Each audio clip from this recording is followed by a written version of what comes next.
Hi everyone, welcome to week 51 of a grid design every week.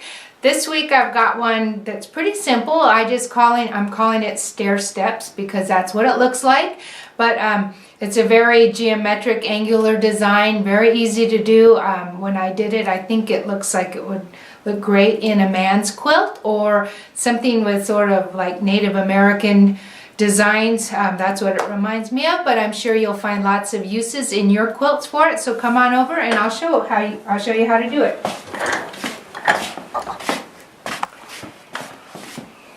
Okay. So I've got my ruler foot on. This one is just a lot of straight lines, so I thought the ruler foot and the little ruler would be nice to use in this application. Let's see. All right. So I've outlined a little box here. Basically, what we're going to do is go down 2 grid boxes over 1, down 2 over 1 every time.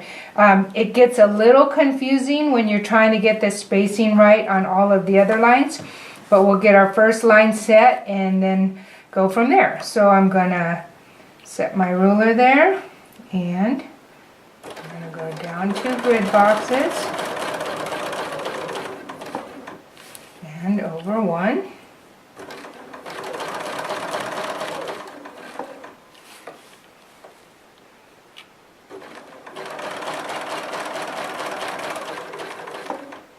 Down 2.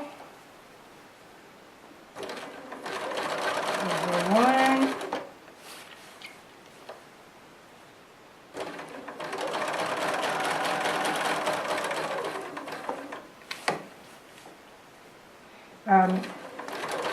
I don't use a ruler foot that often in the ruler, except when I have a lot of straight lines to do. But it's a very handy tool for domestic machine quilters. Okay, so we've got our first set of lines. Now we need to say, what is our next plan of attack going to be? I'm going to go back in and fill this area. So we need to imagine going up to, like as if we were going out of our area. But for this, let me just use that ruler. Instead of going up 2, because we are coming off the edge of our quilting area, it's just going to be 1. Okay?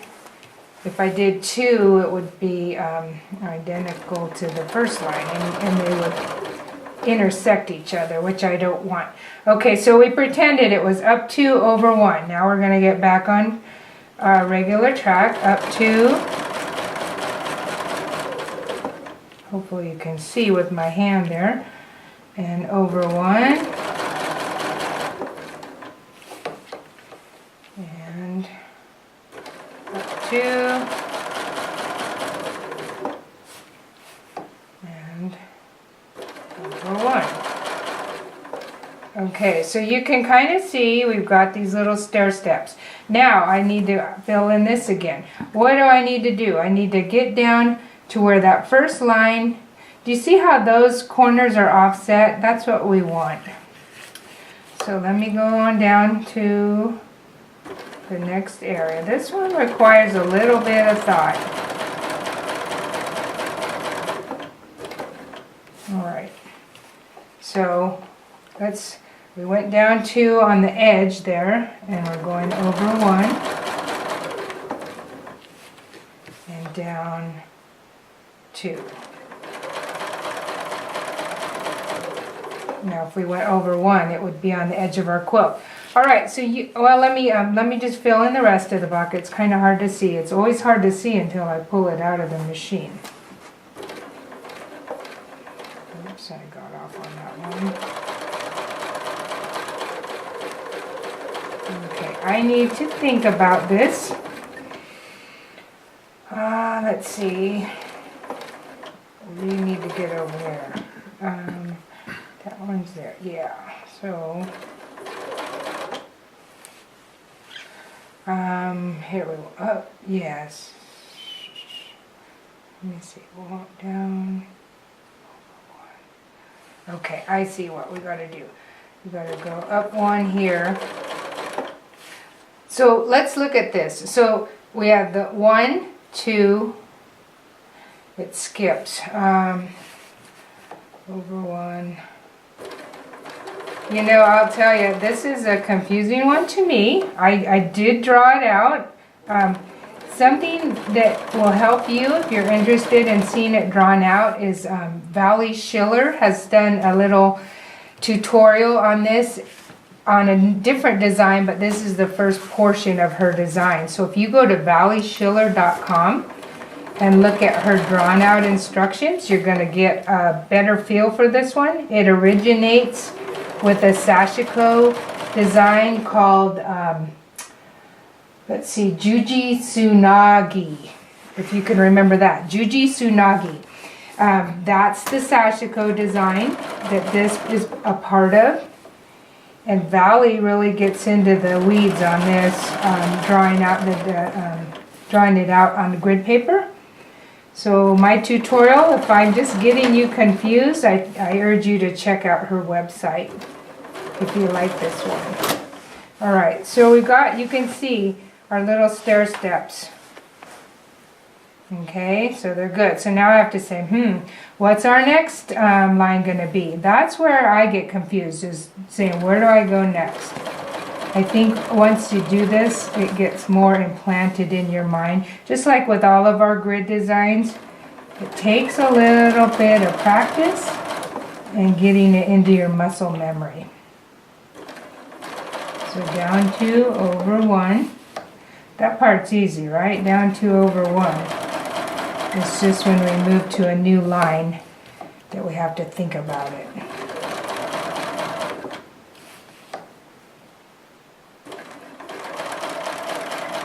Down 2 over 1. Okay, so now we've got our one little section up there to get done. And I can tell I need to go up here. So see, I want that corner to be, these all need to be cat-a-corner to each other. Over 1, instead of down 2, we're going up 2.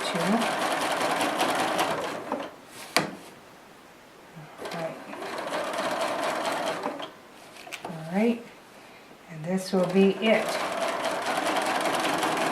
Alright, so hard to see on here. I'm going to pull that out so you can look at it. Very hard to see, even though I use dark maroon thread. Let's look at the back. Oh, alright, so stair steps. Where is it? Ah, there it is.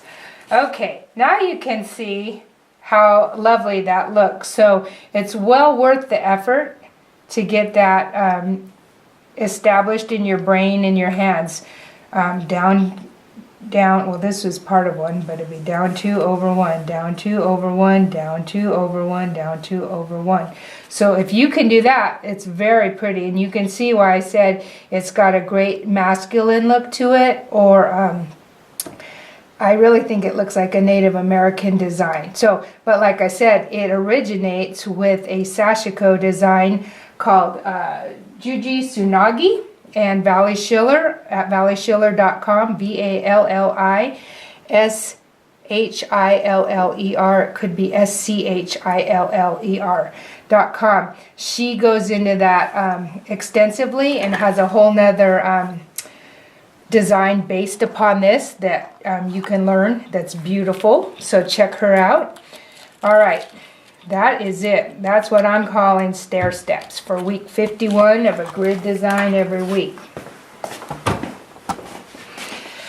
Okay, we got through it. Sorry, it was a little confusing. Like I said, you know, as you've done some of these designs require a little bit of practice, getting that rhythm in your head. So just practice it, endeavor to persevere, don't give up, you'll get great at it. So remember my book, if you're interested, the Grid Design Workbook at quintessentialquilting.com.